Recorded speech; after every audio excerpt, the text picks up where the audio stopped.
Hey, are you ready? Welcome to the Say Michael podcast.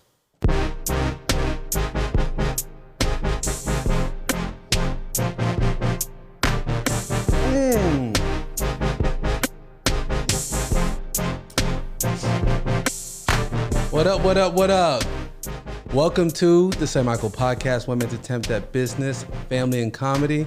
I'm your humble and gracious host, Michael Agbajan, and yes, we are here at the 45th episode. Let's go. 45th. Let's go. Let's go. Hey, let's give a big shout out to who here right now. We got producer Senior in the building. Hey, give a loud shout out to the boys in the building. What's good? What's good? How's everybody doing? This is the 45th episode. How ironic. It's just the 45th episode. Mm-hmm. The 45 is out. 45 is out. Okay. Hit that hole. Let's go. Bro, this is good. Look, I gotta give it up. Like, this is such a big thing because now, if you don't already know, if you don't, you're living under a rock. We got a new president-elect, and Joe Biden beat out Trump by how much was it? Like one. So when I seen it, it was 270 to get 270 to win, but I think he ended up getting like 273 to 213. I think yes, it was around that. Yeah, when he won, and right now you got it's weird times because what everyone predicted was that the president Trump was not going to concede, and that they're like, oh, what if he doesn't want to have a peaceful transition? But the point is that he really doesn't have to concede in order for him to leave, but he will be kicked out. Trust me. He will be kicked out, and I feel good about it because I don't know about everybody, but people walk around nicer. White people have been nicer. Very nice. The neighbors are waving. You know what I mean? Yeah, it's just like to me the energy is different, and I know we feed off each other's energy. Yeah. So at the end of the day, like the sky was clear the next day. Like I'm breathing better. Like this is monumental. And right now, that's kind of what we're going through, which is trying to figure out. Because right now, I think yesterday, Trump was driving by in his caravan, and there's a line of people all around the White House, like flicking them off. There's like, you seen that? Yeah, I seen that. I seen it yesterday. Yeah. So, right now he's saying that he won and that this was a rigged election and that he's going to take this to the Supreme Court and we're going to take it to the highest level. And that, right now, even some of the Republicans are saying that, okay, there's going to be a peaceful transition of Trump back in the office. And I'm like, whoa, like this can't happen. But like I told you, like I said earlier, it's like I would have voted for a warm chocolate chip cookie if it was running against Trump. Just because, I tried it. It was cool, bringing him in, but I couldn't take the stress. I couldn't even watch the news because the news was so focused on him and his antics. Look, some listeners may be Trump fans, and look, I'm sorry for your loss, but this is better for us, better for the country. Your thoughts? And what's funny about this too is that Bernie Sanders actually got on Jimmy Fallon like 2 days before the election. He predicted all the whole thing. Like he saw the whole thing, how it's going to happen. Shout out to Bernie, man. Yeah, because he talked about how the mail-in ballots were going to come in because, he said Trump will claim victory, but the mail-in ballots will come in. And when those start coming in, he's going to start getting upset. And that's when he's going to say it's a rigged election. So it's almost like the strategy that he was going to pull. And that's what's happening right now. And I don't know where that's going to go. But I do know that I don't want to predict anything negative, so I don't want to say anything that if it doesn't go and he doesn't want to leave and, like, let's say he wins the Supreme Court case for any reason. But see, this is what people aren't saying. This was crazy is that if he's saying that it's fraud and that saying, hey, there's fraud, the worst part about it is that he also advantages from fraud. Mm-hmm. So if he's saying that, look how many dead people voted for Biden. Okay, let's see how many dead people voted for you. You might even have even less votes than what you even had as a loser. You know what I mean? So it could actually be in his fault. So at the end of the day, he's not going to say, hey, look at all these people who I benefited from with the fraud. He's not going to say that. He's going to point at Biden. But the thing is that if you think that Biden's the only one advantaging from fraud, it's both ways. Both ways. So if you want to take out all the votes that aren't legitimate, Trump will have lower votes and he'll still be a loser in this case. So I feel like that's not a fair enough argument to say that, it's a rigged election because people were doing this for Biden, as if they're not doing it for Trump. You think people weren't doing this for Trump? Let's not play. If it was that widespread election fraud, it was on both sides. And that's the unfortunate side of it is that, yeah, it's not probably what it needs to be as far as our election and democratic system. But those are things that are, in essence, like outliers. Those are things that are going to happen with any particular system. You're going to have a little leakage here, some issues there. But this is the best that we have right now. And with that, it both benefits both of you all. And just when something bad happens, it doesn't benefit both of you all, So I want to see where this goes, because right now, we're bringing in Biden. All the world is like finally like happy because, that we're joining back the Paris Accord. Things are actually like normal. There's like a decorum now, like there's respect and, just being, I would say, what is the energy that's happening with Biden versus what Trump was? I think the energy, man, like we actually have a normal president now. Yeah, it's just like this feels kind of pre-COVID. That's what it feels like. Yeah, pre-COVID. It feels like normal. Like, okay, we finally got some normality now, But with Biden, the big thing about him is that he's looking to actually forgive and cancel out student loans. So when he cancels out student loans, that's going to be. I mean, they're saying it could happen, but he said he could even do it without even having the approval from Congress to cancel out student loans. And I mean, that to me is going to be really big, because if Biden does that, he's the top 5 president of all time. Yeah, but a lot of times you got to think about like how you're going to pay for that. But I mean, we're in trillions of dollars of debt with student loans. So at the end of the day, especially with the pandemic, I do feel like that's something that's going to be on the agenda and that he's going to do. And also he's going to, even the Supreme Court backed up, the Obamacare, which he's going to restructure because, Trump kind of dismantled that or tried his best to dismantle it, and he's going to bring it back, Also, if you're into like renewables, so you got renewable energy like wind and solar, that's going to be even stronger. That was really strong under Obama, but, I know the oil fields and the oil industry is really upset about that. But, I do think, especially with like certain companies, like Bentley announced today that they're going to have by 2026, all their vehicles are going to be all electric. Yeah, plug-in electric. And, I think that's the direction. Shout out to Elon Musk and Tesla. Shout out to him for creating this revolution right now. But I do think that's going to be, a big deal. But, in other parts of the world right now, like today's 11/11, so it's Wednesday's 11/11. It's a special day. It's like the day of alignment. Some people, I always see that every now and then where someone posts like, oh, guess what? It's 11/11. I'm like, what's the big deal? Yeah, like they'll make these wishes at 11:11 at night. I'm like, okay, that's pretty cool. Yeah, but then they're saying that's the day of alignment, and some people have like life numbers and things like that. Like they're really into that whole. Yeah, it's a lot of like weird advanced shit, bro. Yeah, and so that's what's happening now. But see, today in China is Singles Day. If you're not familiar with Singles Day. Singles Day is a day where if you're single, you're not in a relationship or anything like that, it's a day that you buy yourself a gift. You gift something to yourself. And if you're familiar with Alibaba, it's online, it's kind of like the Amazon of China, but they serve it for everybody. Look, last year on Singles Day, people bought themselves, I think it was like $31 billion of like gifts to themselves. This year, they beat it again. Like it was the biggest single day for sales, not only in China, but for Alibaba. This year, 56.3, so $57 billion in a single day of sales. They said they had like 4,000 cargo ships and planes full of gifts and like, I guess purchased online. You heard about all of this? Yes, man, that's a lot of money in one day. Bro, that's so much money made in one day. And to think that all the processes put in place to create this type of system, to deliver that and distribute that to people. I mean, to me, it's beautiful. The fact that they're going through that and, and I like the concept Singles Day, because, it's a day to feel good about yourself, and buy yourself a little something, spoil yourself, that's a good thing. That's a positive thing. And they turned that little positive thing. It's kind of reminds me of like Valentine's Day. Yeah, Valentine's Day, your birthday. Speaking of Singles Day, hopefully tomorrow and get the PS5 tomorrow too. So hold on, did you order the PS5? No, I didn't order it. I'm just gonna like hopefully. I think what I'm gonna do tomorrow. I think how they have it set up is you have different times to order it online.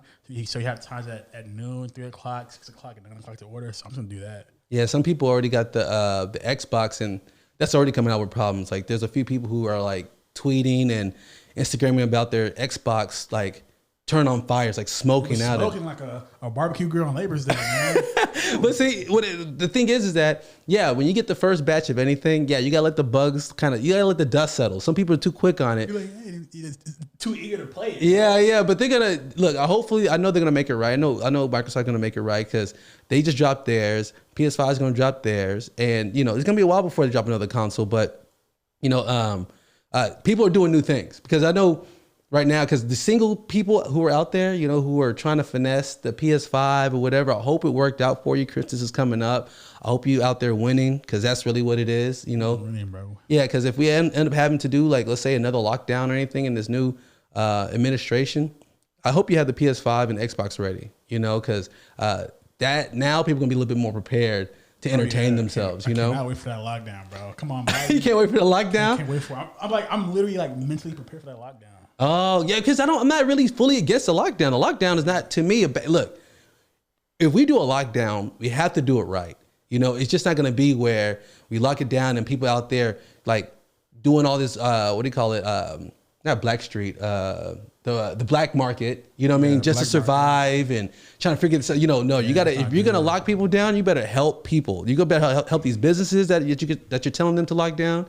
You gotta help these people that you're telling them not to go to their jobs. So this is gonna be a different type of lockdown, and y'all gotta get it right this time. If they do lock it down, I'm not fully against it because if infections are rising and people are dying and the hospitals are filling up. Yeah, I'm not fully against it either.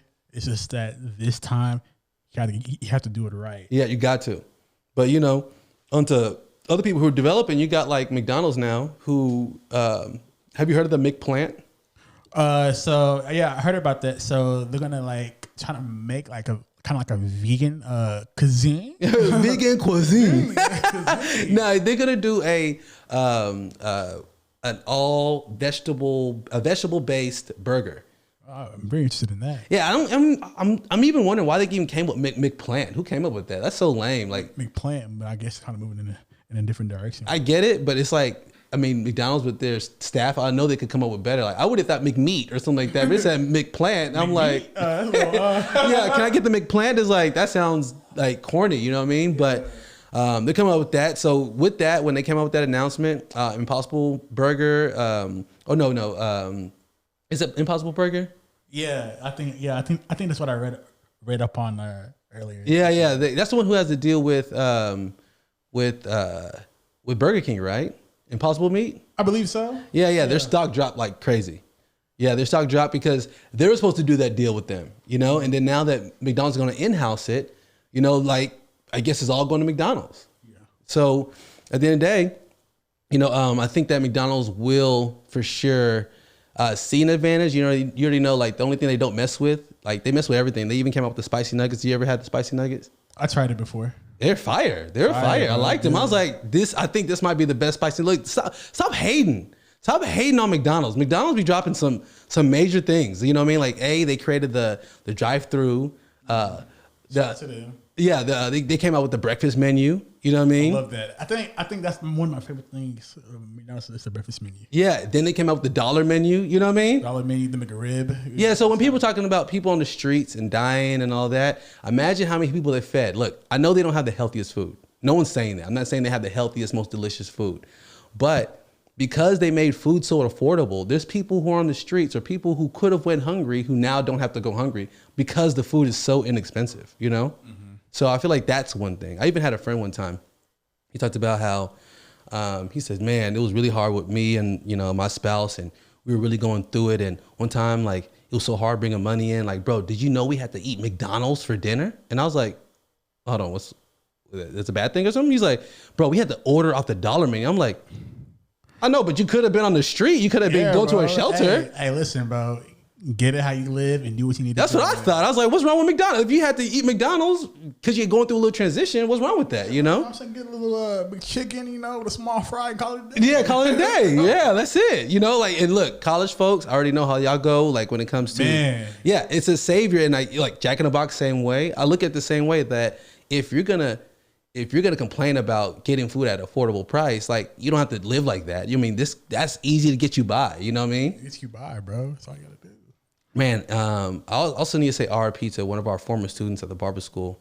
And I feel awkward a little bit, you know, I feel a little awkward, Rest in peace, rest in peace. Yeah, rest in peace. Cause okay, for the barber school, for any school in Texas, you know, after they graduate, any alumni, the school has to report, like, do they get a job? Like what happened? Job transition, things like that, right? So every 6 months, we got to do like a update and send that to TDLR, Texas Department of Licensing and Registration. So basically, we're looking for this one particular student, and then we find out, I'm like, we're looking, and then it showed up that, you know, he died. And we're like, oh my God. And it was sad because, you know, we really knew him, you know, he's a good guy, everything like that, right? And I was like, man, it's so sad. And I was almost crying. And, you know, Bly, my wife, she was right next to me. I was like, man, I was telling her, I was like, man, they said he died. And we looked and he died like, 2 weeks prior. So this is like 3 weeks ago. Or no, actually, yeah, 3.5 weeks ago he passed. And I was like, man, so eventually we're like, what happened? You know, they said that it was a car accident, three car collision, and he didn't make it. And then like his obituary came out, and this is part that kind of like threw me off. His obituary came out, and then in it said, proud member of the Proud Boys. And I was just like, That's wild. Yeah. I was like, proud member of the Proud Boys, you know? And if you don't know who the Proud Boys are, that's explicitly who, Trump said, stand by and stand back. Proud Boys, stand by and stand black. But he kind of messed up when he said stand by and stand black. He said black.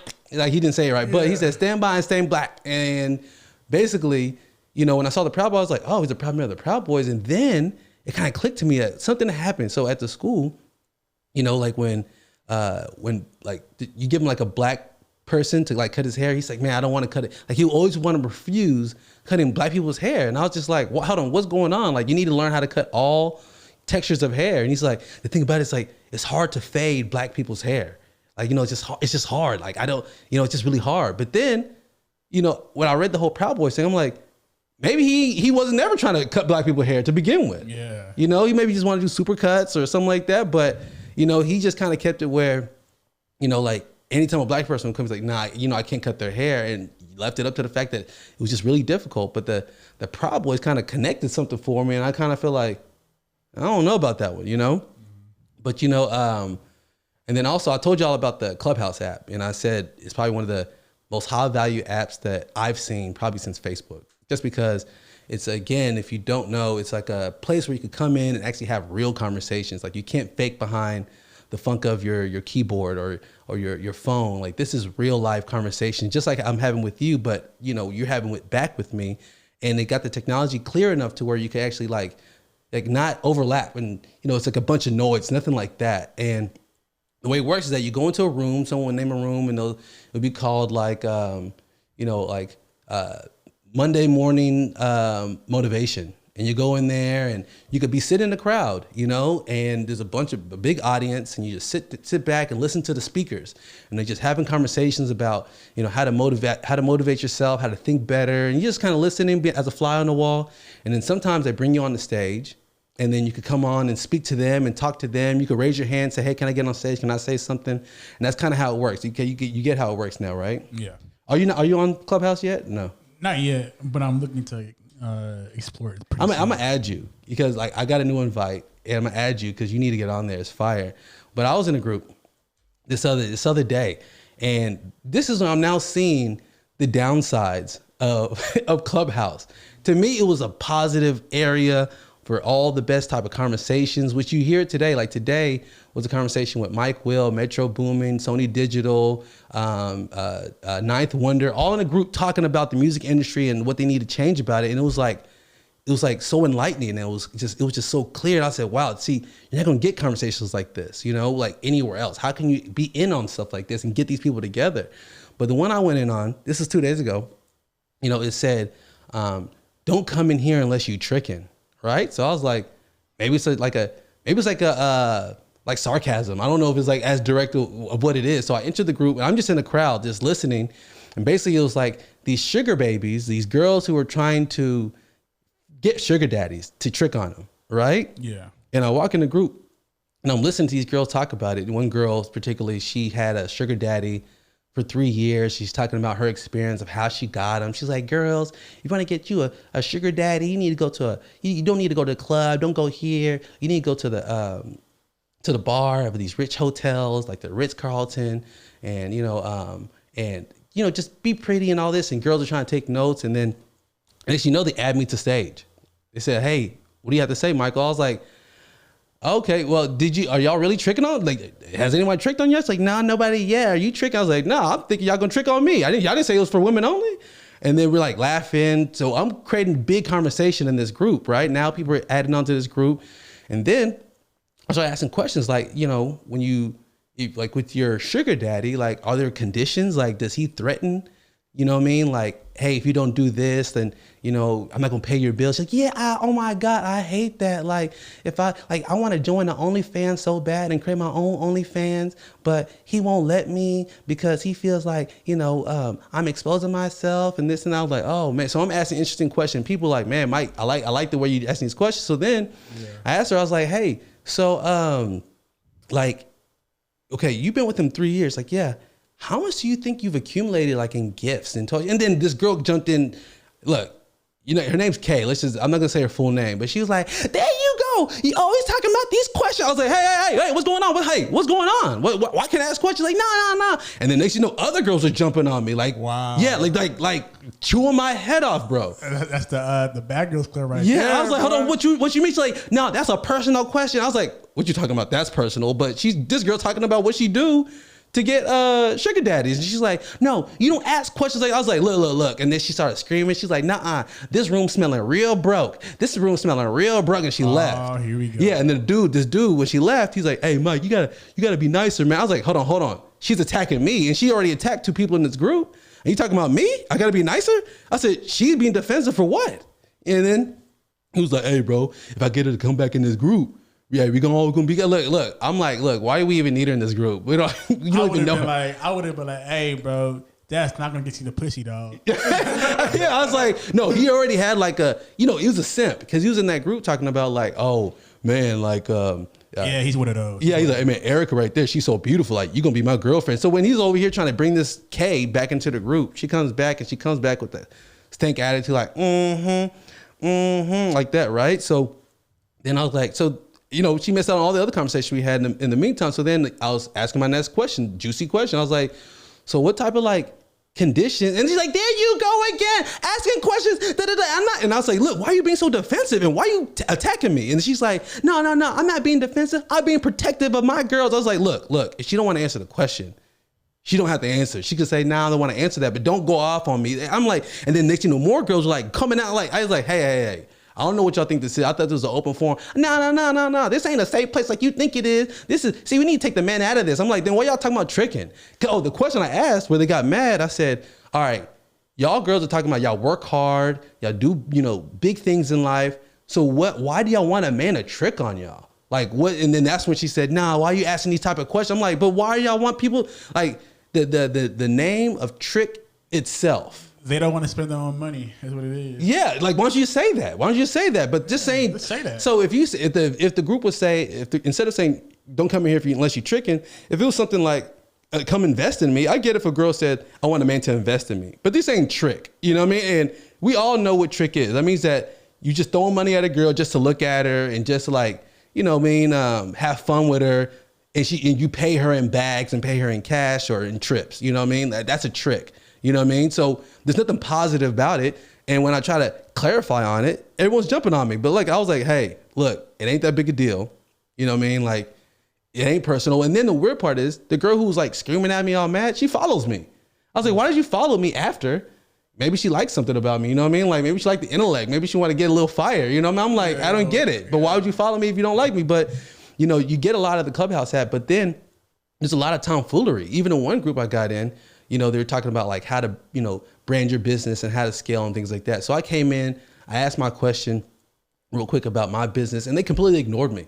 And the reason why is that when you come to some of these groups, you got to be in a line, and sometimes you don't, like if you're hopping the line or not in front of somebody else, and it's like these unspoken rules of etiquette. You know what I mean? And that's kind of what that is. So anybody who is looking into getting into the Clubhouse app, the tomfoolery is still there. It is still high value to me, but there's still a lot of ways we need to learn how to communicate, learn how to get along and have better conversations. That's very important to me because True. yeah, it's like there's a healthy way, and I see look, there's a double standard. I don't mind it because you see groups like Men Are Trash or whatever. You're not gonna see something like a group like All Women Are Hoes. You know what I mean? Like you're not gonna see that type of group. So when you see women bashing on men and screaming and attacking me, I'm like, imagine if men were attacking you like this. Like you would think this is like the worst group ever. Like don't come at me like ways I wouldn't come at you. So it's just wild that in a group full of strangers, I'm being like attacked. And I was like, whoa, this is the craziest experience I've been in. And bro, think about that. This is online. Like I ain't never had that face to face with nobody. I'm getting this online, like people ganging on me. Yeah. And I was like, wow, this is crazy. But yeah, I should have been on their Clubhouse. That's what I'm telling you. I'm going to get you on so you can get on this because pause. You know what I mean? Like this is going to be like one of the dopest experience whenever like your whole crew's on there. You know what I mean? Like got the team up there. So, invites coming your way. I hope y'all see it. But on this next part, we actually have like this next segment. It's not me and my wife. It's actually me and someone I consider family. Eric Oniah. Eric Oniah. I've known him for 22 years, and his little brother Arthur. He actually like in 7th grade he explained it to say, man, he's this super gangster. Like everyone in Alabama respects my big brother, and I'm like, man, I'm thinking, who is this guy? You know what I mean? And I meet him, super cool. We've been cool since. Like he's like a big brother. He clarifies things, and he actually works in for Verizon, and he does network marketing, so multi-level management. For corporate? Yeah, I'm not sure which part for, but I think he like does regional for like like Verizon stores or whatever. Nice. Yeah, so he's looking to like expand because he got a lot of new responsibilities coming his way, and he's like, hey Mike, I need to get into some traditional business.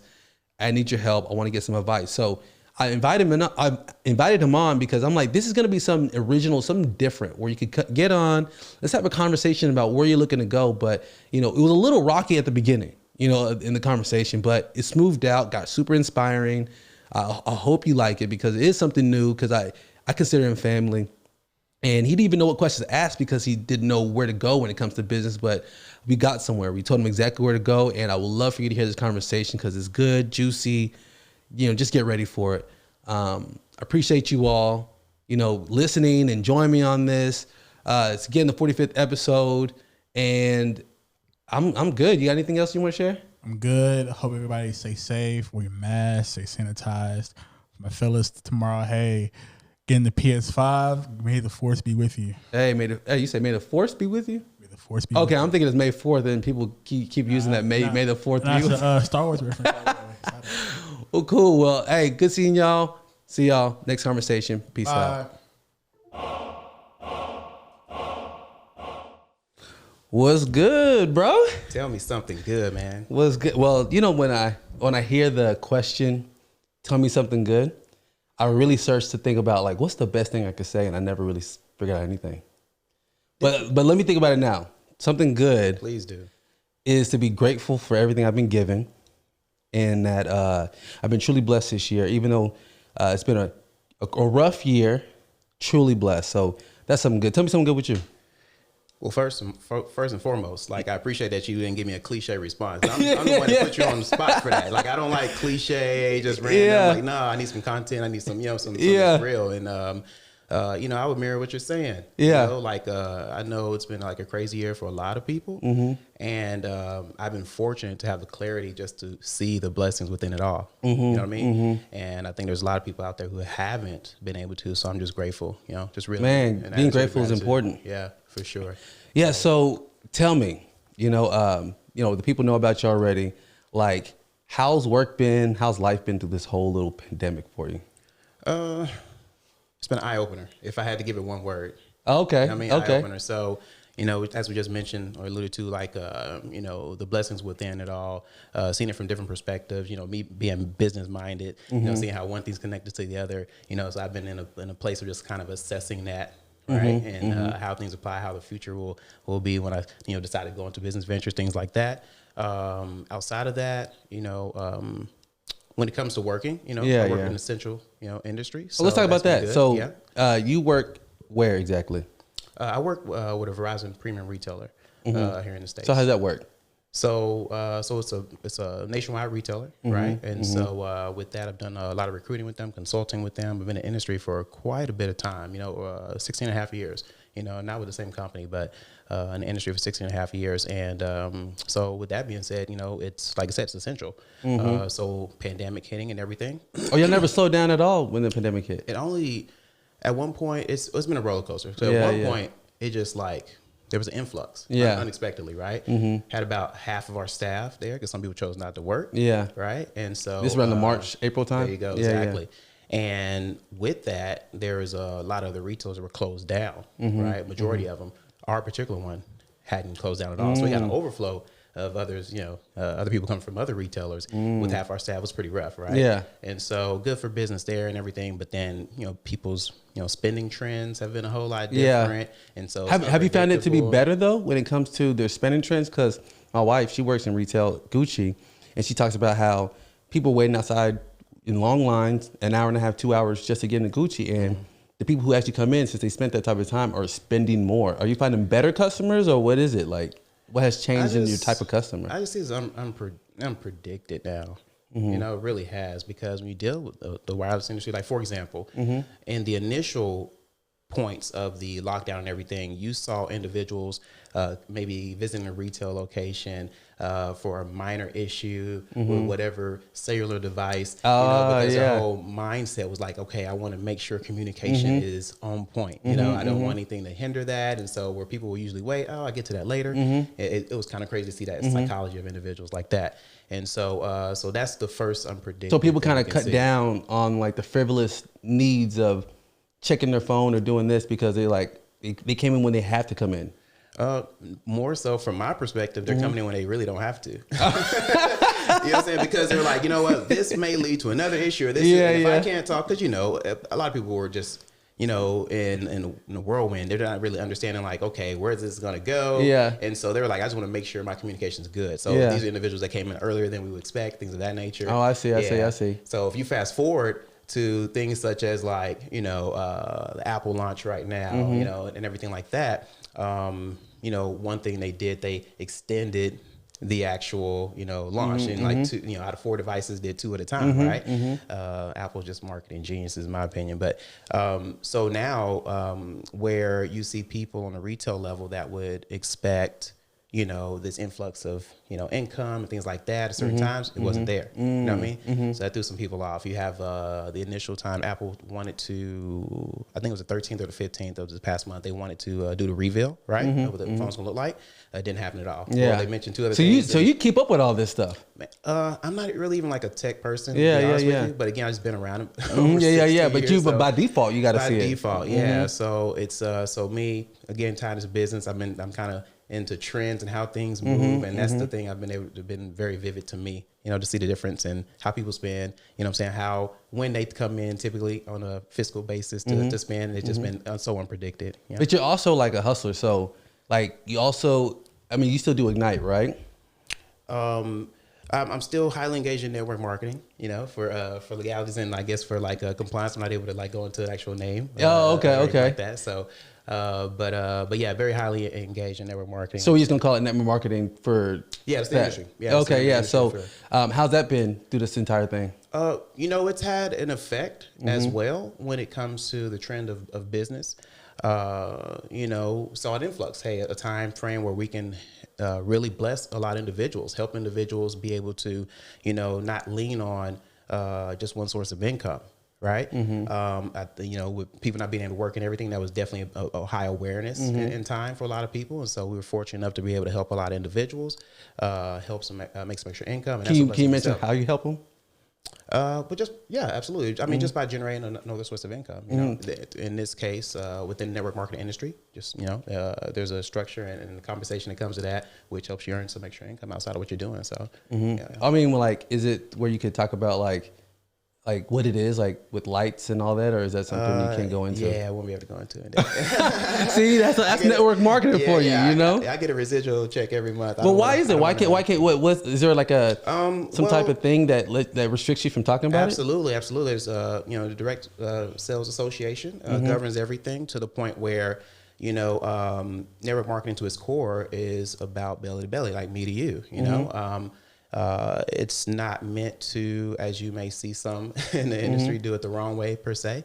What's the wrong way? When you say wrong that? way, we trying to, I don't know, throw a bunch of information out on social media to every single person and blast in everyone's face. You know, that's not really the culture. That's not really of network marketing. That's not really the tangible, actual, you know, if you're actually educated in how to produce in the industry, it's not the way to do it. And some people just kind of throw a fishing net out there, right, to see what they can gather. And that's not the way network marketing works. So with that being said, it just it does a lot of different things that don't favor the light of the industry, and so there's a association that governs all that to make sure that successful entities aren't like doing things in an improper way. So when another term for like network marketing is like multi-level management, right? So when people say like pyramid scheme, it gets you. That's like a trigger word, right? My earlier stages, yeah. Yeah. There's been a lot of growth I've had, within that industry and one, just educating myself on the industry, not so much just my own company. And now to me, you grow a thicker skin when it comes to those type of things. And now I just got to get a chuckle out of when people say that, because no one can literally even the average individual can't even give a definition of what that means. Yeah. So how long you been doing this, right? Over 10 years. Okay. And with Verizon, you've been with how long? Well, I've been with them for about 6.5 years. Okay, and you loyal, bro. Like you lock in. I don't like to shift a lot. Yeah. Firm. Yeah, that's a good thing. Yeah, I think a lot of people do a lot of shifting. Maybe go find a couple extra dollars an hour over here, over there, and I've even read some financial literature that actually said that that's the wrong way to do it. You got to stand firm, build from where you're at. There's a lot of value, and I can say this confidently. There's a lot of value in things you obtain with sticking. Having your feet, planted, putting things in place and learning something in everything that you do. Yeah, I had a guy, this is in the past.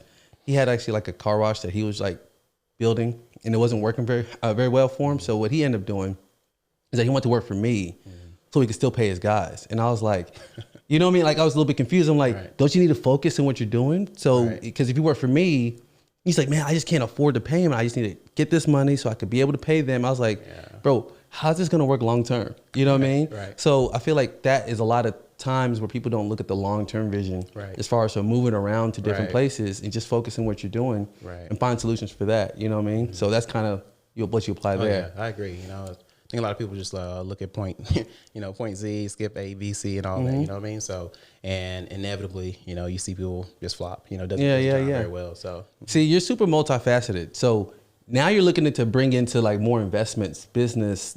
Like I think you're mentioning to me that you want to go into something a little bit more traditional. So what is it you want to go into?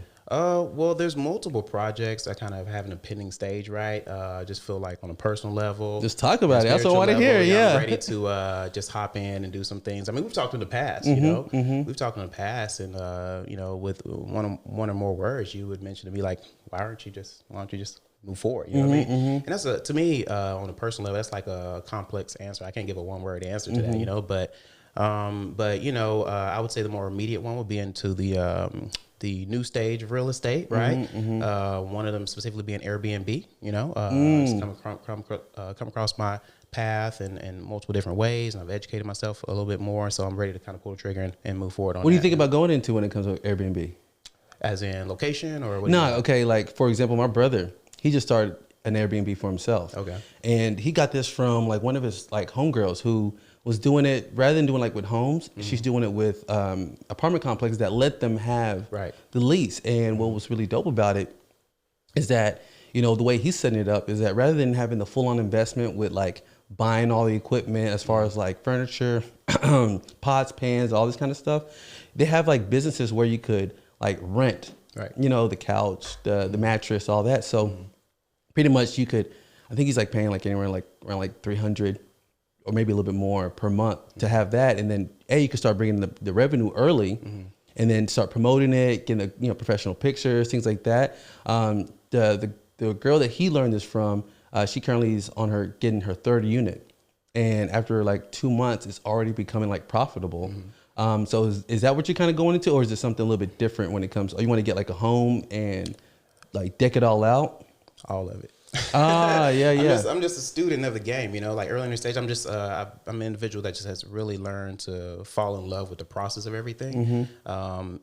You know, it's easy to say, like there's money to be made in all different areas, you know what I mean? So I think every individual needs to identify what works for them based on where they're at in life, you know? And so that's why I say all of it, you know what I mean? So I'm just being a student, kind of playing my role, if you will, but as mentioned, ready to kind of pull the trigger very soon. But initially, like kind of like you mentioned with your brother, right? I've learned that, okay, you don't, even renting furniture is not necessary. You know, there's like, you got platforms such like Zillow, HomeAway, things of that nature, where you can find locations that are furnished. You know what I mean? So eliminates Hold on, how does that work? When you find a location that's furnished, then what? Well, then from there, I mean, you want to take a proper documentation to these individuals, you know, kind of just reach out to them as you usually would, meet up with them, do a visual, you know, walk through and everything like that.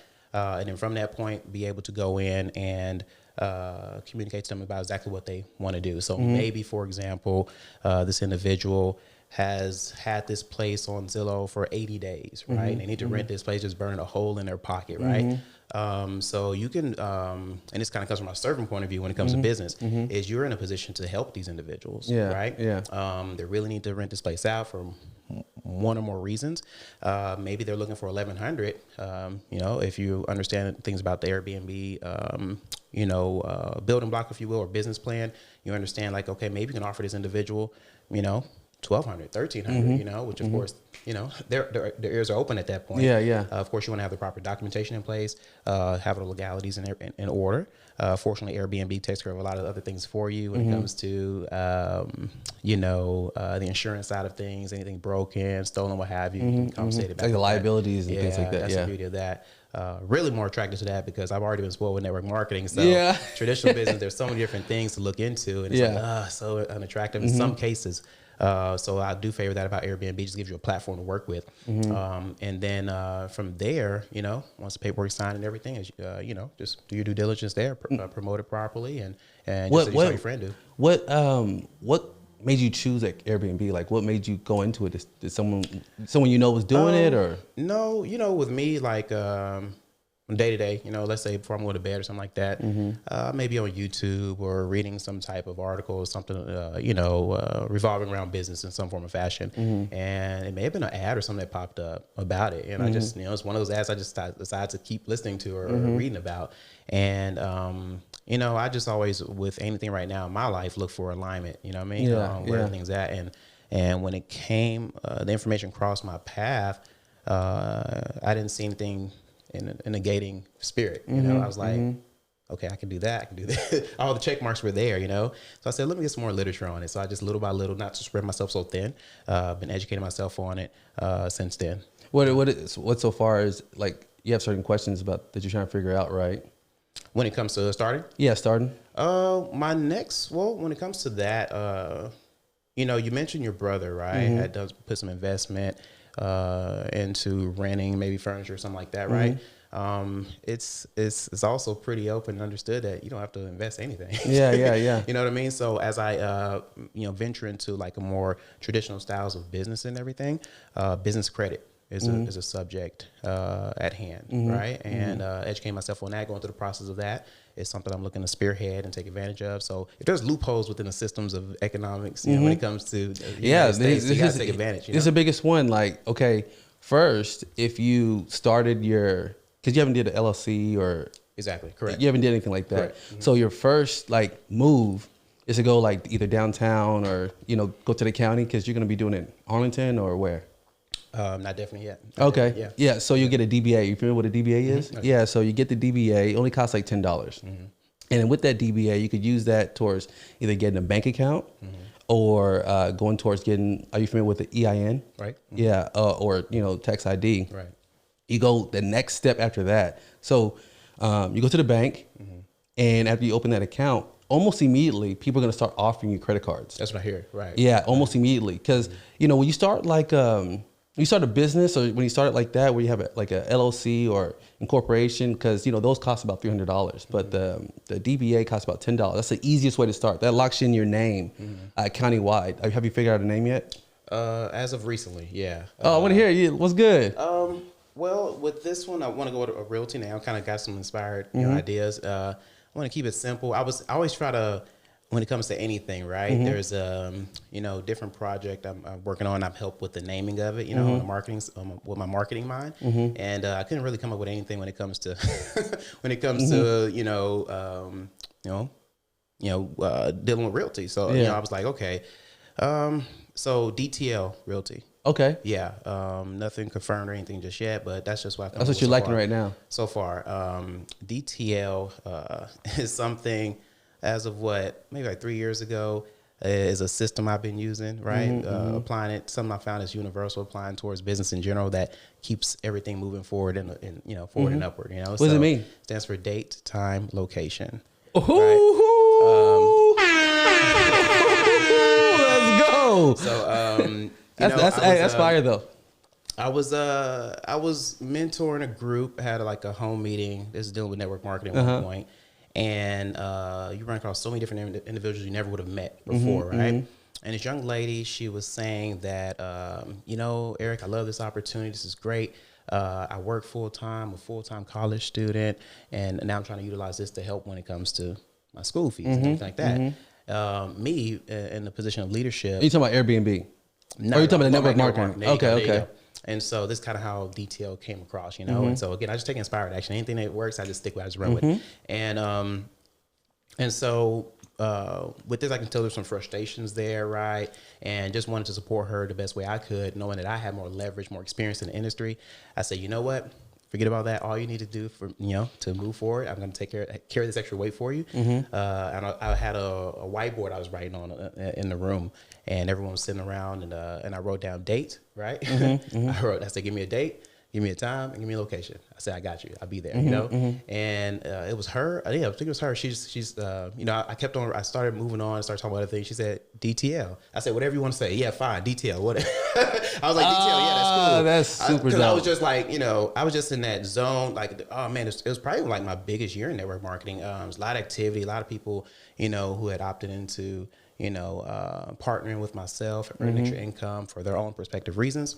And I was just so in that mode. I was like, okay, let's just do it, and it actually matched with some things I got from some mentors of mine, right? So it just all clicked. And so in that effort, I was like, yeah, just give me a date, time, later, detail. That's what you want to call it? Fine, let's do it. And so now I wake up in the morning, there's like 3 schedules already, in my phone, and say, hey, I got a detail for this, I got a detail for this, just stuck, right? And what I found is that what this did is give a lot of new entrepreneurs training wheels, because a lot of people I would say a lot of people, but everyone who has started as an entrepreneur, I say everyone, but most people, right, have started with their own job, right? So they're accustomed to doing things that are task oriented. Except for my brother, he never had a job. Never before. did? Yeah. Okay, I never knew that. Yeah, isn't that crazy? Forever, so that's crazy. Is that right? Wow. Yeah, he never had a job before high school. He didn't have any. Before college. After college, he went into graphic design. So he didn't put us on anything early on. He was just he's all in from the beginning. Yeah, never had a job before. All right, guys. Well, I got to talk to you. Yeah. Put me on early. Yeah, for real. That's crazy. But yeah. So, when it comes to network marketing, you get some individuals who are intrigued by that opportunity. And with that, they're like, but, they look at business as this big, huge, scary thing. And it's not like it's the easiest thing in the world. There's a lot of challenges in business, whether non-traditional or traditional. And from there, if you can give anyone, which is something I've been really inspired to continue to help people do, you give them training wheels per se, in the ways that they understand how to take on that entrepreneur role or opportunity, then now they can take one more step. They can move forward. They can see the light. Bro, you can't get any clearer than DTL. Right. You know what I mean? Like, that's how I look at it, right? Yeah. So is there other names that you thought of that you said, oh, that's not going to work? Or is it that was pretty much your heart was set on that one? When it came to the network marketing side or the Airbnb? Airbnb. With me on a, personally, when it comes to looking to transition to like more, traditional style of business, like I think about sometimes conversations we've had in the past, you know what I mean? And I do a lot of reflection with myself, and, we got to look at ourselves in the mirror a lot of times. And At that point, you talk to me about, you should definitely consider your own business outside of what you're already doing. Not stop what you're doing, but, do more. Yeah, right? absolutely. And you really encouraged me at that time, which is definitely appreciated. But everyone has different paths that they grow in, And for example, not to get like off track, hoping you keep me in order, right? Yeah, we're all good. But for example, whenever I was introduced into network marketing, I didn't have this huge success starting off or anything like that. Things would, I would say over the past 4 or 5 years have been better, right? I was introduced to the industry. I'm around a lot of individuals being successful with it, doing a lot of different things, and I'm going through my hurdles, of course. To abbreviate the best way as possible, I didn't, I took a hiatus. I just really feel like, okay, it's really meant for me. I didn't think that. Why is that? Because you run into the normal challenges that you always do in business, And so. It was like a feeling like this ain't worth it anymore type thing? Nah, but it's not worth it because I'm seeing success all over, all day, week in, week out, all over, and so it's not the belief factor is already, I'm all the way past that. But as far as being an avenue for me, I wasn't. You didn't know if that was, You know what I'm saying? And I was younger too, probably still doing a lot of partying, and, I don't know. I just, that's where I was at in life. Yeah. And so with that, took hiatus, just, maybe I didn't feel the support was there to really help me get to the next level and everything. And really what that boiled down to is that my personal growth wasn't in place. That's what it came down to. And so here it is, I'm getting this little small check every month, we used to get extra checks in the mail at that time. And it's crazy. I still have the pictures. It's crazy when I look at them. And I'm like, I'll just go out to eat or something with it, so you grow and you just, again, you grow in age in multiple areas. You start thinking, okay, here it is. I'm putting in all this effort. I always had a very strong work ethic, And here it is. I'm putting this effort for these companies I'm working for. I'm like, what if I actually put my foot on the gas with this network marketing? So went back to network marketing, didn't really do very well at that time either. Made a little bit of money, nothing crazy. But then kind of planted my feet and say, you know what, I'm just going to learn this. I'm going to learn this. Because I'm tired of seeing everyone around me. This guy's my same age or a year older than me, but he's not even working, things like that. And so again, I'm in a growing place, a growing place. Totally different conditioning from just like my upbringing, like just working hard, saving money only, People think saving money is like the only thing you're supposed to do. Like it's not correct, So as I'm growing through all these different things and starting to see some success in network marketing, and then you fast forward to times that we've had conversations, you talk about other businesses, things like that. Maybe I should consider own business for myself. Right. And from there, just to clarify real quick, so people know about what the conversation we had, it's more about the sense of like ownership, Absolutely. Do you have like some level of ownership over what you're putting your time into? Right. And I think at the time we were talking about, do you feel like you own it, even though you do get a residual check that comes in? Right. It's still not fully passive. It's still not something that you could pass that. Well, I think you can pass that down. It's fully passive. Really. Yeah. So you want a different type of ownership, and I think that was what we're talking about. But continue. Right. Yeah. Absolutely. No problem at all. But yeah, that's just where I was at. And so as I go into that reflection of things and seeing where I'm at as a whole, I'm thinking, maybe I'm just comfortable. Maybe I'm just comfortable. I've started to see a little success. Things are moving forward. And again, I've looked at different business and just, people say, hey man, you're really, people have talked to me the same way you talk to me and say like, man, you just seem sharp in this area. You should, would you partner with me in this business or share with me what you know? I'm like, I don't really, I guess you say so. But, and I've been introduced through other people's passions or considerations in business of like what's involved with the process of growing it. And I'm comparing that to network marketing. Like, this is hard compared to network marketing. All I got to do is just, have a big reason why I'm doing what I'm doing, be given the tools, the resources to the platform and execute and move, because I'm sincere. I'm serious about, what I want to do for myself, my loved ones, what have you, my financial future. And so when I reflect on that, I think that's what happened. I was just a little comfortable, and so as time goes on, you continue to go on. So that's kind of brings me where I'm at now. The question more so always becomes like, why not? You know what I mean? And so I have multiple reasons on why. I'm moving into more traditional business, network marketing. That's never going to cease. That's. I mean, you know how to do that in your sleep, though. I mean, it's always so much to learn. So much to learn. People have been here longer than me and still learn, right? but it's just something that has been, network marketing has been something that's so impactful for me. It's given me things that I don't feel I ever could have gotten, you know, through my workplace, right? Things that are transferable. Individuals who are in my life, who have touched me in ways like from strangers to the best of friends, you know, a gentleman, a number one mentor, Mark Dean, who actually led me to Christ, right? And actually, you know, would never think initially like, I'm like, okay, maybe I just partner with this individual and he can show me the ropes here, and that he will be such a, you know, monumental individual in my life, you know? And so there's been so much value there that, you know, I'm a huge advocate of the industry. I'm in the top 3% of my firm now. Everyone's pushing, say, hey, time for the top 1%, right?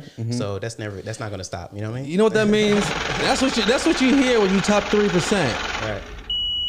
That money, hey, when the money rack in, that's what you hear when you top 3%. But go ahead. Yeah, hey, but I can only imagine top 1%, right? Yeah. So, but you know, it's just never marking. Some people think you hop in, just make this huge money in a short period of time, and you're just, you know, and you're good. You know, it's when you look at the actual fine print, you break it down. There's more to it, and it's definitely a long term thing. So it's just, you know, like I said, there's multiple reasons why. What did you do personally when you said like you kind of looked at your personal growth and you wanted to do some things differently?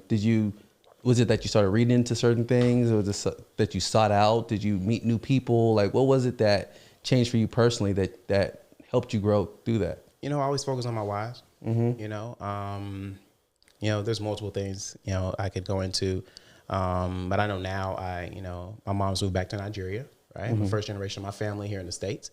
And so it's very gratifying when I just, you know, as I'm sending her money, you know, on a consistent basis.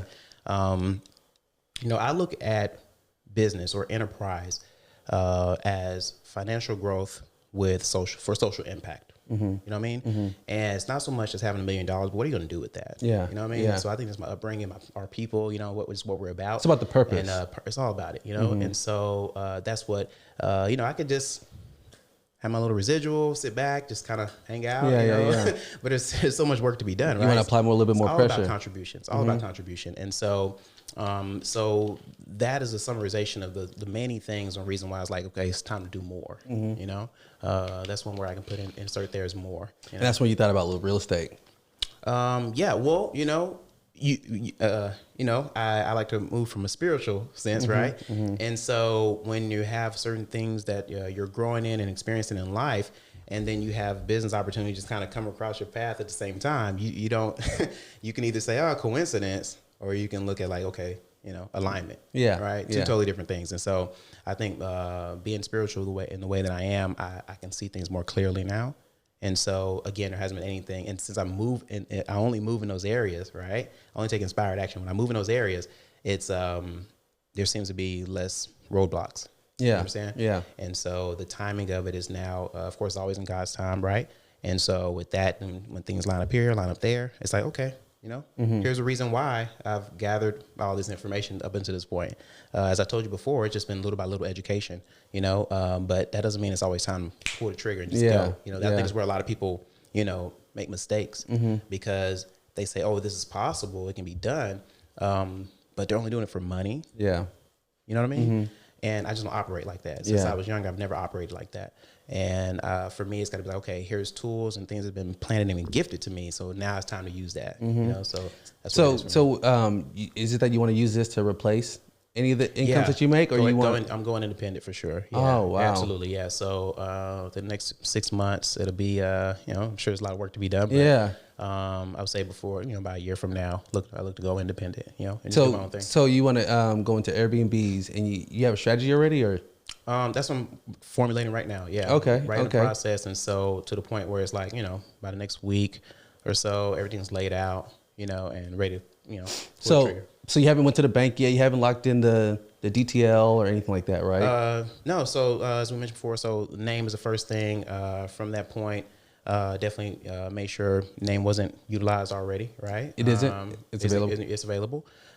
From that point, you know, need to go and get the LLC or DBA, you know, whichever one I choose to do there. Well, the DBA, the DBA goes first, you know, because that's going to lock you down in your county. So if you're in Dallas County or Tarrant County, that DBA, they're doing business as, going to lock you down your name there. But the thing about it is really tricky with that one because it's loose.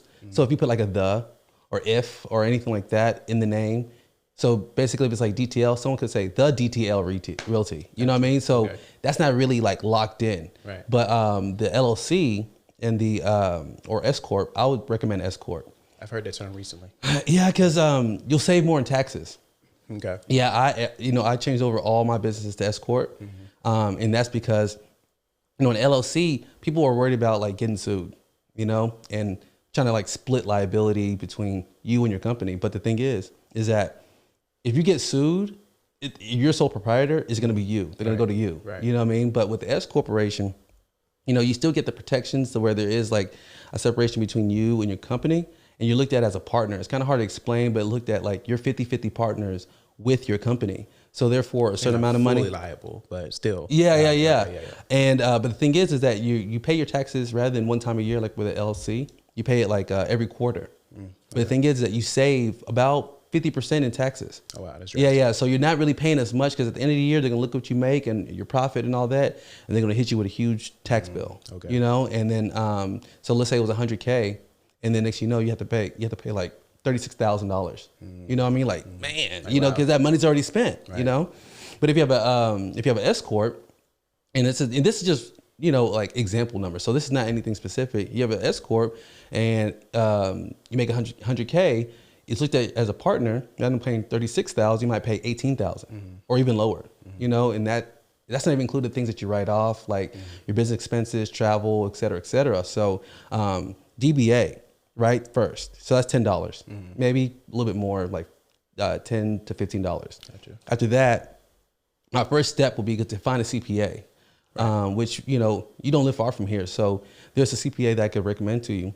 But go to the CPA and you say, hey, I want to set up a S corp, and then you tell them the name that you want. They'll search the name and said it's available, or if you got to do some adjustments, maybe instead of saying DTL, you might have to actually say date, time, location. Right. And then you have a DBA that says DTL. You know what I'm saying? So that's the difference, is that my actual name is the Waterboys Inc., right? But the actual legal name is Auto Detailing by the Waterboys. So customers don't write Auto Detailing by the Waterboys. They just write the Waterboys. So my DBA is the Waterboys Inc., and my S corp is Auto Detailing by the Waterboys. So my legal name. So you get your legal name down. That's gonna be about $300. So right now you're about $310 in already, and from there alone, you go there, because when you get the S corp or you get LLC, whatever you choose, whatever formation, whenever you talk to a CPA, you go to a bank and they're gonna give you, after you get it, the S corp or the LLC, you get an EIN, so employee identification number. You take that to the bank and you say, hey, I want to open a bank account. And how much you want to put in it? Let's say $100, and you open that bank account. Immediately after opening it, maybe same time, maybe a day later, you're gonna get hit up left and right, because again, that account's like a new, it's like you giving birth to a new child. So it's a fresh new social security number per se with the tax ID or the EIN, because EIN is really if you're doing like service based, you have employees, and tax ID is if you're doing like a product. So you don't really have to worry about that. They're pretty much the same thing. And then with that, you can start already building business credit, so you get like a $5,000, $10,000 credit card. Which I believe is through vendor credit. Yeah. Maybe. It could be, let's say you're with Chase, you could get it through Chase, or you could get it from third parties. They're going to hit you up anyways, or you could go ahead and seek out, hey, I need to get a business credit card. But people are ready to throw money at you. Even if you go to places like, let's say you want to do DTL Realty, and you want to go to like Stripe or Authorize.net or PayPal, and you sign up your business through them, they'll offer you credit cards. So everyone wants to give you credit just because they want you to use their money for your business. They want to hold your business liable more than they want to hold you liable. So automatically you could already guarantee $5,000, $10,000 just from out credit. So nothing really out of pocket on that sense. And then that's when you could use that credit, obviously, to leverage and put into like whatever you want to do. I'm not sure how you want to skin that cat, right? Because you could have multiple properties with, Airbnb, or you could have one single property, put that in, have a residual, so you could have like extra money in the bank. Let's say you spent like $2,500, to set up the entire Airbnb to start getting renters in. The remaining $6,500, how much remaining? After 2,500 minus 10,000, yeah. So the remaining amount of money that you have, so let's say 5,000. you spend $2,500 for the Airbnb. So you have $2,500 in the bank just for mistakes or things, incidentals or anything like that. But obviously you don't have to come completely out of pocket. And then once you prove that and show that you're able to pay your credit off, Be smart with it. bro, they start throwing you even more money. You know what I mean? Because the thing about it is that they don't want to give you money, for someone who actually needs it. They want to give you money for someone who doesn't need it. So if you show that you could pay it off and show that, you could take care of 2,000, they'll say, okay, well, can you do it 20,000? Right. And then you use that a little bit and they said, okay, you could take care of 20,000. Well, can you do it 50,000? And that's how you build that line of credit and that business credit. And then you could do that and you start going to other things like hard money, or you're trying to buy a home or buy land and build from that. But, I don't want to take it too far off. But what are you looking to do? Let's say you got 10,000. What are you looking to do with that when it comes to Airbnb? Do you know? Well, the way I look at it, initially being smart with it, right, is just being able to, hey, go the route that's free. You know what I mean? If there's an opportunity that I just want to have it, to be able to, like I said, be smart, build that business credit, because you can use it for leverage in so many other ways from what I'm understanding. But, lower the cost as much as possible, right? Yeah. So if I can generate some revenue, through just go another route, like I mentioned, one thing, just find a place that's furnished. Why not? You know what I mean? And so it's just, for me personally, it's like a platform being set, you know what I mean? Because in the world of business, you need to be prepared to make those moves when need be. And so, the credit needs to be there and established, Here's another option, bro. Like, rather than, now again, I don't know if this is going to work, but rather than going to DTL Realty, right? You could just say DTL, whatever it might be. It could just be DTL, daytime location. But when you do realty, you might have to fix your business towards like realty-based things like interior design or building homes or anything like that. But if you leave it somewhat general, you kind of use that money a little bit as a wide range for things that you want to invest in. I thought about that too. And, realty, that popped up recently because, okay, that's when it comes to any other business outside of what I've been doing. That's just the first thing at hand, and so seeing that, again, I'm inspired to take some action. That's what I've come up with. But my initial thing, again, doing things with purpose, was more so, okay, the whole reason why DTL was even in there, because I know that time frame, that year in network marketing I was talking about and everything was monumental. It's like what I was learning and really absorbing that was transferable, taking the things that are purposeful. I can look at that name for myself. Like you mentioned, ownership, take some pride in and be like, this represents multiple things, So my initial thought wasn't, just realty. I mean, it was more so like business development is the first word, first term that comes to mind, So if I look at network marketing, I've always been like a very, big giver, you know what I'm saying? Like just a big heart individual. I've always been very business minded too. So that's why network marketing was that kind of really good marriage for me. And so when I think about, as I mentioned before, business being, economic growth with social impact, I think about those things. So it's the growth that I've had, through business alone, and just really, spearheading that and attacking that and going through the rougher times and things that condition me. Like a lot of people need to experience that. You know what I mean? And so I know there's a lot of people that have so many great ideas, so many different things that I'm just like very eager to network with and just share ideas and hear what they have to do, what they have to say, or ideas they want to share. If I can in some way, that's a big thing for me. I have to have impact. So if I can in some way have an organization that provides something like that, for the public, for those that are truly inspired to take, make some business moves. I want to be able to just share what I know. Not so much just me being a source of knowledge, because I'm always learning, still learning more. I'm learning some things today, but also having others that may see that as something that's fitting for them in their own ways. So, if I can bring in some individuals, network, like I said, network is really big for me right now. Real big. So if I can in some way have these individuals be able to, kind of tie into that platform and help out, that would be more fulfilling for me, So I never had this, one thing, some people's like, I want to be a real estate mogul. I care less. I care less about, services within my network marketing industry. I mean, I'm not going to belittle them. You know what I'm saying? They're great services, but it's like, I'm not passionate about them. But network marketing is a great financial vehicle, for me to do what's more meritable for me in my life, And so that's what business development is like at the, peak of my mind. That might be too general. Like, talking about like DTL business development. I mean, could. I don't know. Why not? I'm just asking. Goes back to that question again. Why not? You know what I mean?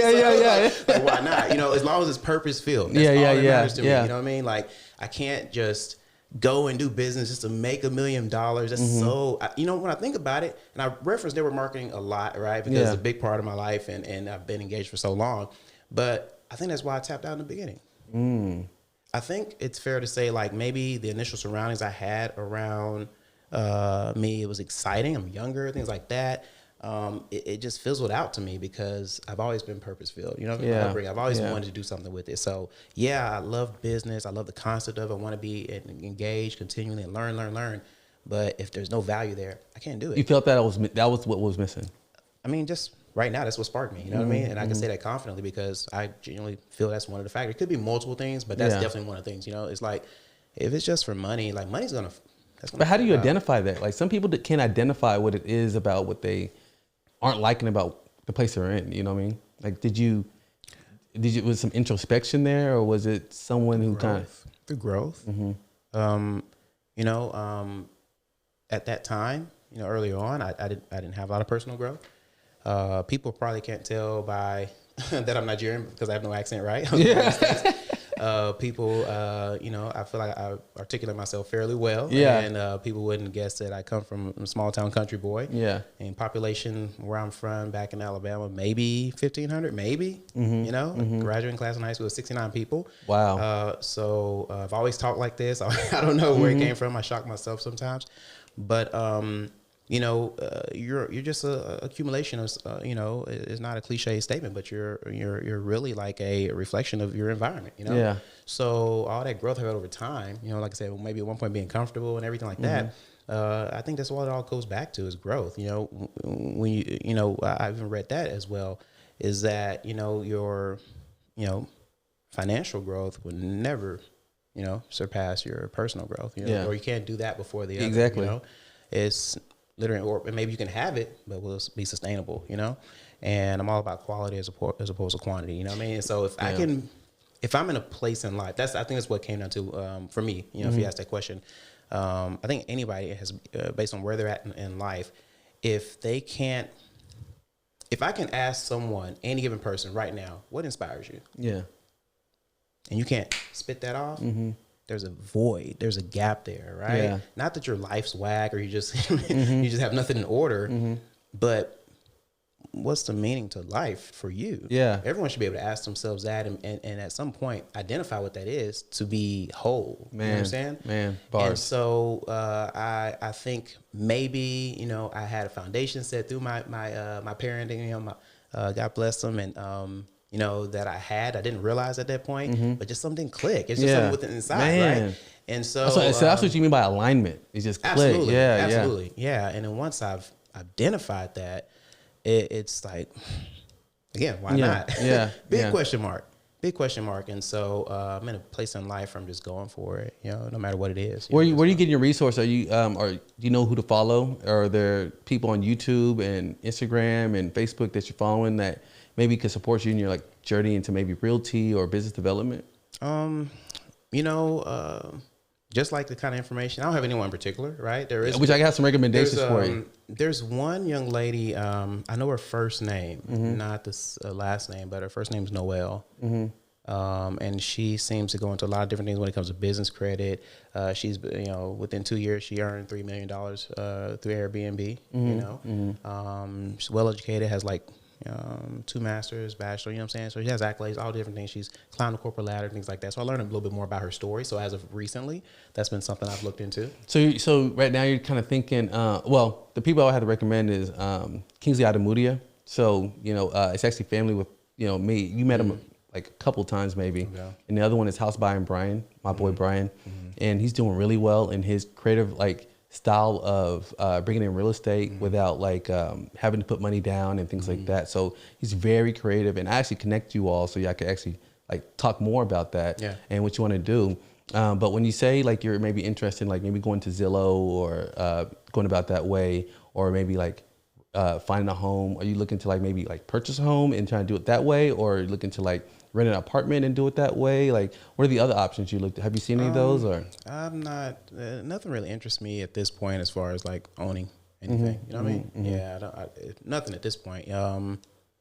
I just really seen the options of being able to rent out either a home, apartment, even going to the avenue of like what you're seeing now with individuals taking, let's say if they have a place out in, because what I found is that through others that doesn't really, it's not necessary to have this extravagant place to be profitable, right? But for some of those individuals who are, finding this placement in, places that are like tourist scenes and everything, they'll have the jet skis available there because they're close to the water to rent out per hour per se. They'll have the rental car there available. All the peripheral extra incomes added to the exactly. And so that's something that catches my interest as well. Man, that's fire. That's fire. But nothing. Not to the point as far as like when I'm owning and moving. I'm open. Yeah, because people are doing also the what's that app where you could actually rent out Turo, Turo. Right. Is that something you're interested in too? That's caught my attention as well too. Yeah, I know guys who rent a lot of vehicles on Turo. They have like 10 cars that they rent out heavy. Actually, one of our clients, we clean his cars on a regular basis. And for what though? For what? What's he renting them out for? I don't know. He might be a D-boy, so I'm not sure. But that's the first thing that comes to mind. Like, what are you renting out cars for? So basically, he keeps all these cars at different locations where there's a bunch of cars, but he rents them out through Turo. And basically, so he has a Jeep, he has a Maserati, he has all different types of cars, and he loads them, takes all the pictures, puts them on Turo, and people just constantly rent them, Wow. And he's, bro, I mean, when I say making an income, I'm talking about, I mean, I don't know if it's gas or not, but he's like tripling in what he's actually putting into it. So he'll get the car, like let's say a Jeep, and I guess whatever you're getting for the interest rate on the Jeep, he might be paying anywhere between like $400 to like $800 a month, right?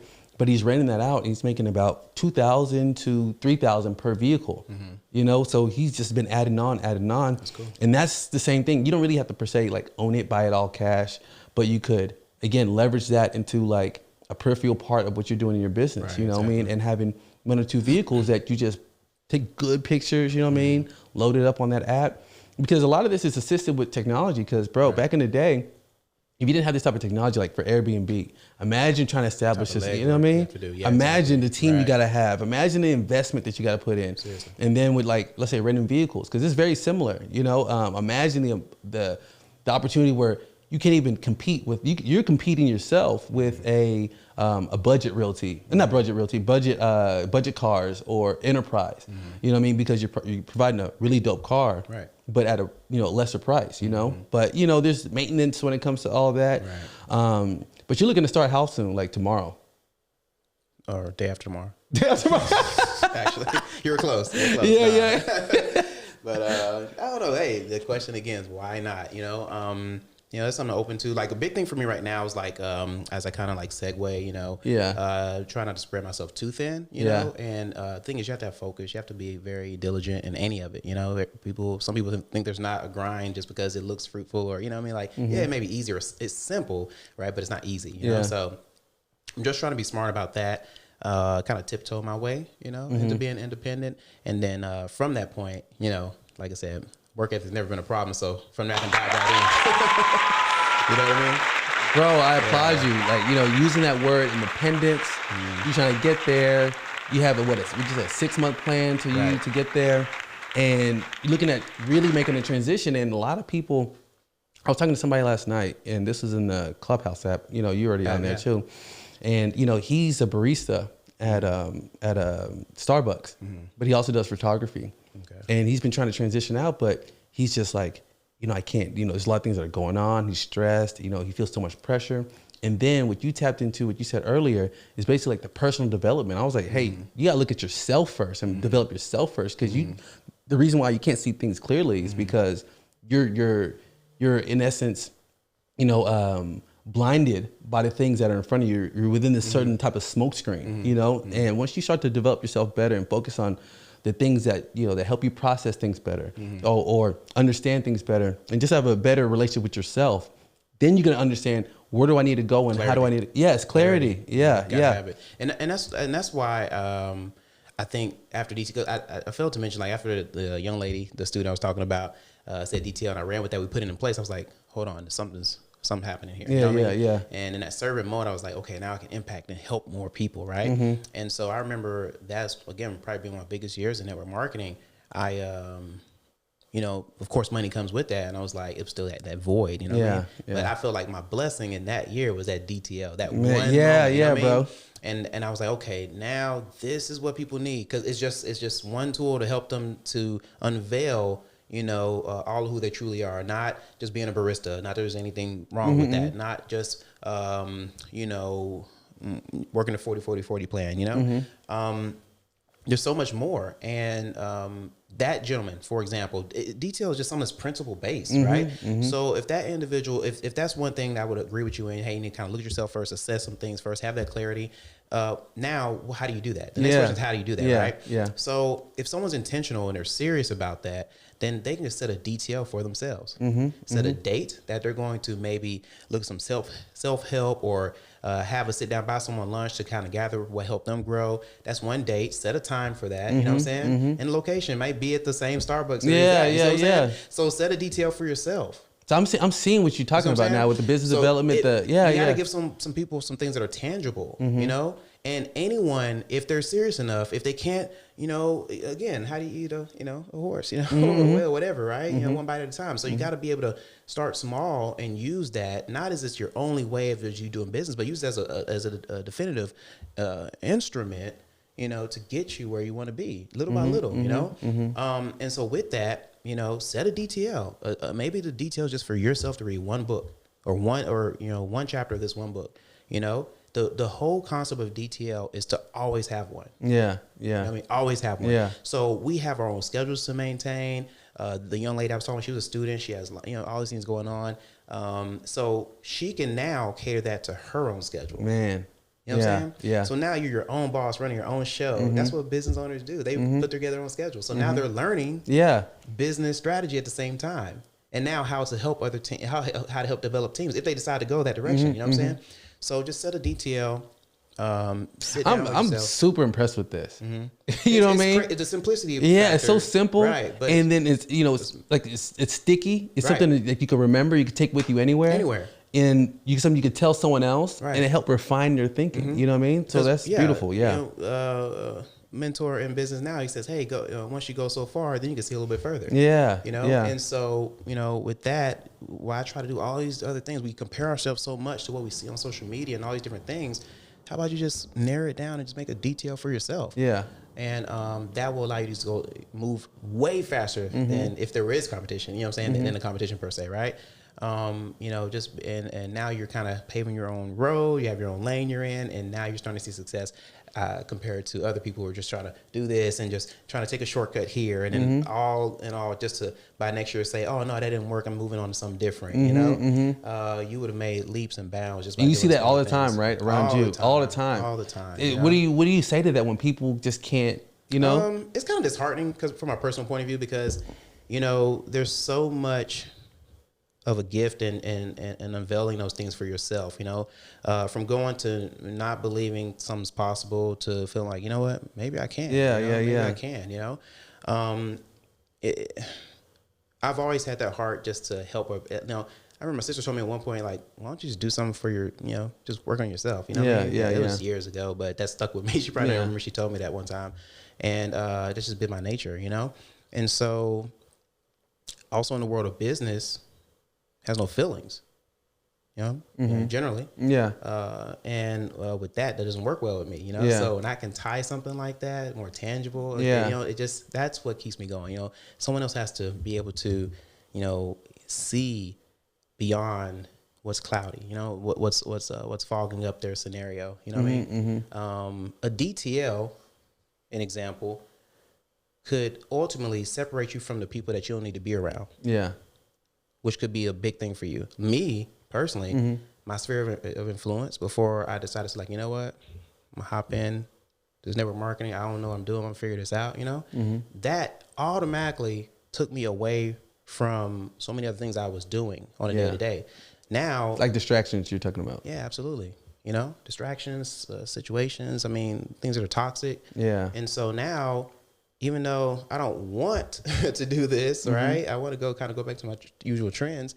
I set a DTL, and that's all you gotta do is commit to it. Yeah. Which automatically puts me around these whole different group of people, you know, which now pour into me in so many different ways, and I just kind of have them rub off on me in this way, that way, and ultimately grow, you know. Yeah. So, you know, it's all about taking inspired action first, like you said, having that clarity and everything. But you know, I feel as a whole, people need something tangible to do. Yeah. You know, that's what are you familiar with like 501c3s, like charitable? Oh well, yeah, but I'm not in depth. But I'm yeah. But are you thinking about maybe adding that to it? Like I haven't thought about it. I mean, that might be a good opportunity because therefore you could get donations and you could do programs and help people within like the inner city or I mean, just in general, when you meet people, that's a way for them to have their funds go into something that is developing others, you know what I mean? Versus like a profit base, you know, because it is a nonprofit. So you can have your profit side, your DTL when it comes to, you know, S Corp, and you can have your 501c3 DTL, and you could just use them because, you know, it is a little bit different. It's a nuance to it because one, you're developing people who can't develop on their own or don't see it like you see it. And then, you know, you could gain donations and use that money towards, you know, creating a deeper impact into your own community, you know what I mean? And then also you can focus on what you do for your personal business, you know what I mean? But that's actually, I would look into that as well. And the 501c3, you know, is the same way of you setting up an LLC or S Corp. Gotcha. You know what I mean? So if that were me personally, you know, I can only speak for myself, is that I would probably start both, you know, if that's something, because if you're talking about impact-based and philanthropy, and like getting people to invest or donate money into creating these little side programs that could help people get to like what you're doing or where you're going. I think that's incredible, you know? Absolutely. So, yeah, bro. I feel like there's so many doors going to open as I become independent. Yeah. You know? And it's because I'm such a student. Yeah. I'm such a sponge, you know? And so that's something I never thought about, familiar with it, never thought about, right? But, I would say for me, I'm like in that process of obtaining, learning, soaking those things in so I can then give, you know what I mean? Yeah. So I mean, there's no rush. You can have that locked in. Just like, the website. You think about doing a website or anything like that? You just kind of, yeah. Because you could lock that domain in for, it's probably like $2, you know? Yeah, well, from what I've educated myself on so far, I need to get one. Yeah, you know, just to move forward because of business credit or things like that. Yeah. In place, so and just even networking when you talk to people, you can check out, you can learn a little bit more because you can only say so much in that one moment, and then give them a little bit more information. But yeah, locking in that website, whether it be TTL Realty or DTL. I mean, I know that doesn't exist. DTL.com. You know, that's gonna be. You're gonna shatter my dream like it. Bro, I look at stuff like, you know, if you look at I really got upset early on because I wanted, like, when I searched for the waterboys.com, originally it was available. So I was like, okay, when I do this and do this, I'm gonna lock it in and do that. Yeah. Bro, a week later, I go in, it's not available. Crazy. And then I was like, okay, who took it? And basically, there's a band called the Waterboys. And yeah, old school band. They're not together now. They broke up. Of course. Yeah, and if you go to thewaterboys.com, it's non-existing, but it's not available. So I have to, in essence, to get that website, thewaterboys.com, I have to do something called like a broker, and I have to pay them to ask them to see if, you know, they'll take my offer. But it's going to cost me either way. But that's why I say, like, lock into your website or all the different things, whether it be your Instagram handles, your Facebook, you know, with that particular name, you know, so therefore you have that consistency going across all boards, you know, so therefore whenever you are ready to scale those things or put people in those places, you already have those handles. Like right now I have, like, say, for example, Say Michael. I have Say Michael across all boards, you know, Snapchat, Instagram, Twitter, Facebook, you know, all other particular like auxiliary apps, you know. Then I have the Waterboys or the Waterboys Inc., you know, as well. Then we have the Michael's Barber Academy, lock those in as well. So therefore, you know, if someone tries to kind of, you know, get in your lane, they can't take your name in that sense. So it's just setting up those particular things. And those are things that I would, because those don't cost you anything. You know, the stuff that you're talking about, like research and, you know, getting those small things down. It's just like you might not think those things are valuable, you know, like getting those Twitter handles, you know. But one of the most valuable things, someone told me this early on, it's a woman named Christy, and it was at when I was at Galleria. And this is when I like first started. This was like 08, 09. And I said, okay, what's something? She said, no, actually she watched me. She's like, Michael, you're doing so well. I love what you're doing. I'm gonna give you a tip that I hope you keep. I was like, okay, what? And she was like, make sure from every customer you get their email. You know, I was like, okay. But see, I didn't really listen. I didn't even send them no email, anything. So I really had their like cell phones and all that. And then until now, I realized we have like an email bank of like 5,000 customers and we're able to communicate to them our message or what we want to get to them.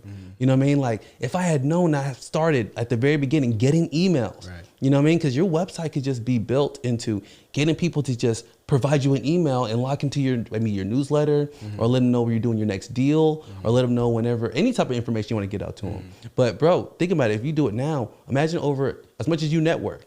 Think about it, as much as you talk to people, as much as you network throughout the next 10 years, you might have a mailing list of 100K. You can have a mailing list of, like my brother has a mailing list of 49,000, you know? And basically those are your core customers or the people that are interested in you and you have them forever, you know what I mean? And so yeah, those Twitter handles, those Instagram, even if not using it, you know, getting locked down the LLC or the S Corp, the DBA, and then like collecting those emails. I mean, are you into collecting emails now? Now I am. Yeah. I was about to say, you didn't tell me I needed like a pen and pad. No. See, this is all recorded. So this is even better, bro. This is even better, you know? Need that. Yeah. So that right there. And I didn't realize how important it was because that's what you call like digital assets. You know what I mean? Like whenever you start your business, think about it. Some people, this is the unfortunate side. You see it a lot of times with like large companies or black companies or whatever. It's usually not black companies, white companies.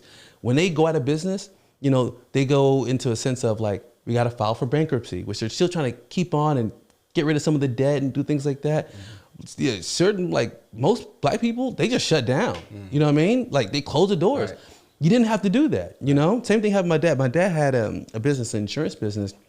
He was just going to close it down. I said, hold on.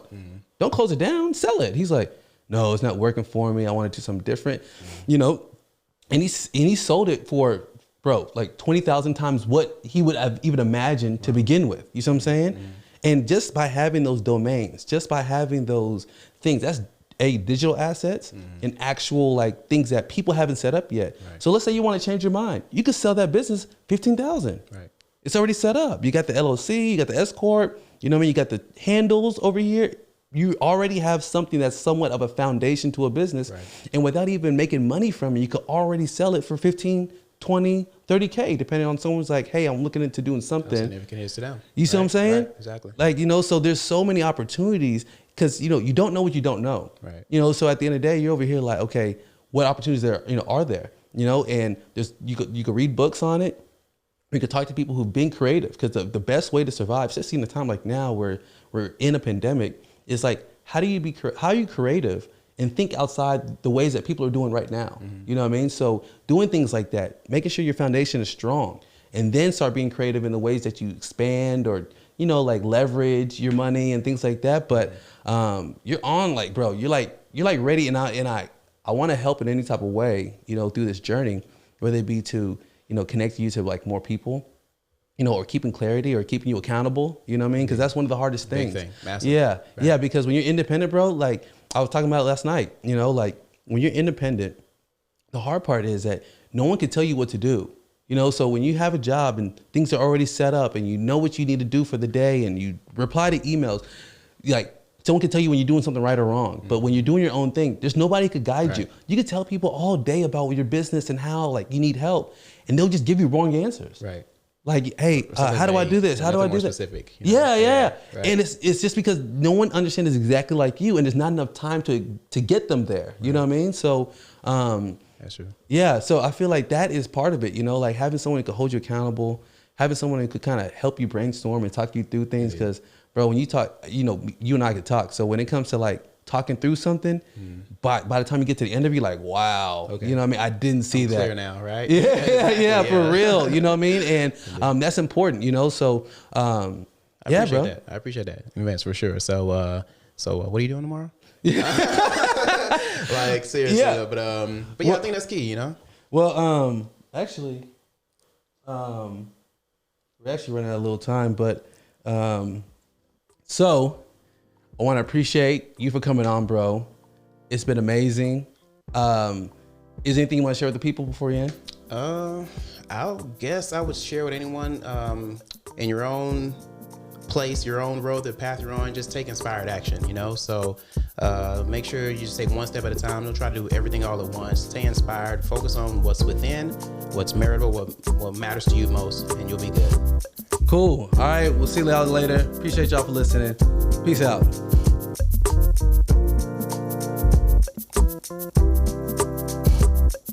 And remember that you should never fear the fire and that you are the fire.